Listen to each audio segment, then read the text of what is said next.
जल्दी, और जब ले हम ना बोले तब ले तू बाहर मत निकलिए। हाँ हाँ हम आओ तो नहीं।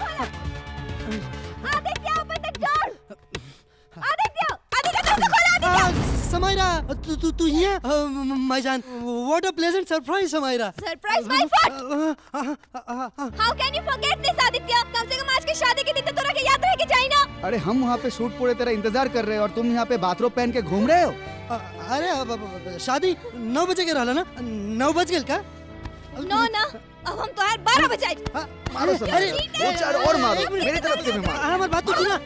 अरे समायरा, हमारी बात तो सुना। अब हमारे को मजबूरी रहे से हम टाइम पे ना पहुंच पाई नहीं है। मजबूरी? अरे वही शादी से बढ़ के और क्या मजबूरी हो सकती है? आदित्य डार्लिंग, तू अब तक रेडी ना भइला?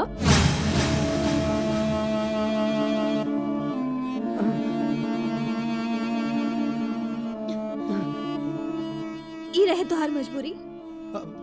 ना समायरा, लेट मी एक्सप्लेन दिस।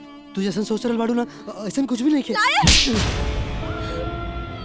मम सही कहत रहे, सारा मर्द कुकर होकेला, जहाँ हड्डी दिख जाला वही पीछे पड़ जाला। लेकिन समायरा, हम तो नॉनवेज भी ना खाली, तो फिर हड्डी के पीछे काहे भागब? तू हड्डी क्या, पूरा का पूरा इंसान ही खा सकता है। अरे यार, हम सच बोल रहल बानी। अब तो हम लोग के हम कैसे बताई कि हम कहाँ फंस गए रानी? और एक तो हमारा फोन भी स्विच ऑफ हो गए रहे, यही से अलार्म ना बजल और हमारी नींद ना खुलल यार।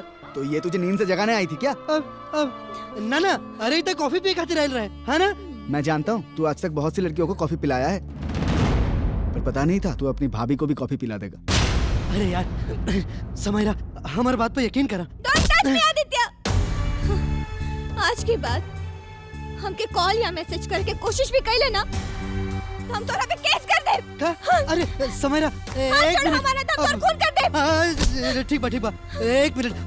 मोनिका, तू खड़ा खड़ा तमाशा का देख रहल बाड़ू, बताओ ना सच सच क्या भेल रहे?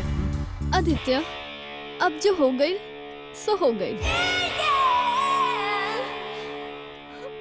बाय आदित्य। बाय? कब बाय? कैसे बाय? क्या हो गया? अब समायरा, आज जैसन तू सोच रहल बाड़ू, हमने की भी जैसन कुछ नहीं किया भाई। ये झूठ बोल रहल बिया। तूने अपने प्यार को ही धोखा दिया, तूने अपने दोस्त का भरोसा भी तोड़ा। Shame on you, shame on you। अरे मैक्स, अरे Go to hell, Aditya. Monika. Samaira, Monika ना, समायरा। हाँ समायरा, समायरा, हम तोहरा से बहुत प्यार करेंगे। हम तोहरा से सच में बहुत प्यार करेंगे समायरा। आज के बाद हमके अपनी शक्ल मत दिखाई हो, और आज से हमके ई प्यार नाम के शब्द से नफरत हो गई बा। समायरा, अलविदा।